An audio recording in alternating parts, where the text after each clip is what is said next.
Cars like this Rover Sterling also come with anti-lock brakes, air conditioning and so on. It's all very nice, but just have a look at this. Now, you probably wouldn't feel very confident about doing your own servicing.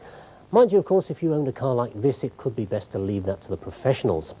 The manufacturers have produced new diagnostic instruments for their dealers' workshops, but all this is quite new to the average mechanic. It's another example of the need for retraining as part of technological change. It should be very interesting when these cars are being serviced in the backstreet garages in 5 or 6 years' time. Well, in one sense, any car that's on the road today is already well out of date. It may be the latest thing off the production line, but already the manufacturers will be thinking ahead. And one problem they're already working on is how to cut down on the massive amount of wiring in modern cars. I mean, this is the wiring loom for the Rover Sterling. Now, these looms are expensive to make, they're difficult to fit, and soon they could literally, well, run out of room inside the body. The most likely solution will be to throw away wiring looms like these altogether and approach the problem in a totally different way. Austin Rover and others believe that the answer is in so-called multiplex wiring. What we have here on this demonstration is the Scorpion microcontroller. It's a simple computer particularly suited for control. And attached to it, via these so-called smart chips, such as these here, are various input and output devices, such as door switches, headlights and indicators, a control panel here, and dashboard warning lights. Now, the clever bit is that all those devices are attached via a single cable, which replaces that enormous wiring loom.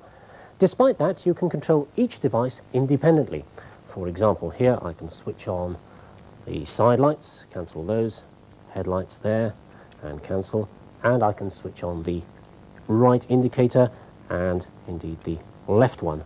There it is. Now, that's all done using a single cable, and the same cable can carry information from the car doors, for example, whether they're open or closed, and display that on the dashboard console. The system is so flexible that without any further wiring, you can tell if a bulb has failed. I'll just unscrew this, and there, it alerts you straight away.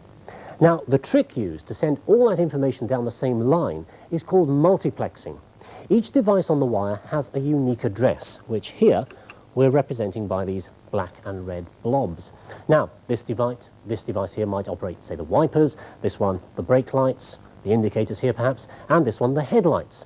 Now, those devices are normally sleeping. They're only woken up when they get the correct calling address. Right, here goes the address. And you'll notice that here the addresses don't match, nor here, but here they do. So we've alerted this device, and once it's been woken up, all the data which follows will flow into this device, and that data can change the outputs. For example, the headlights might come on. All the other devices remain unchanged. That is, until they're woken up by their own specific addresses. And that's multiplexing. Well, let's have a look at a bit of the code we use to drive that Scorpion demonstration. The language itself is fairly simple. If you look at this key command here, it says net 70. Now, net is the command to talk to the network, and 70 is the address of one of the stations. Well, you can see here it says it's the right cluster, the right lights cluster. So, net 70 means wake up number 70 and take in the following. And the following is this number here, N.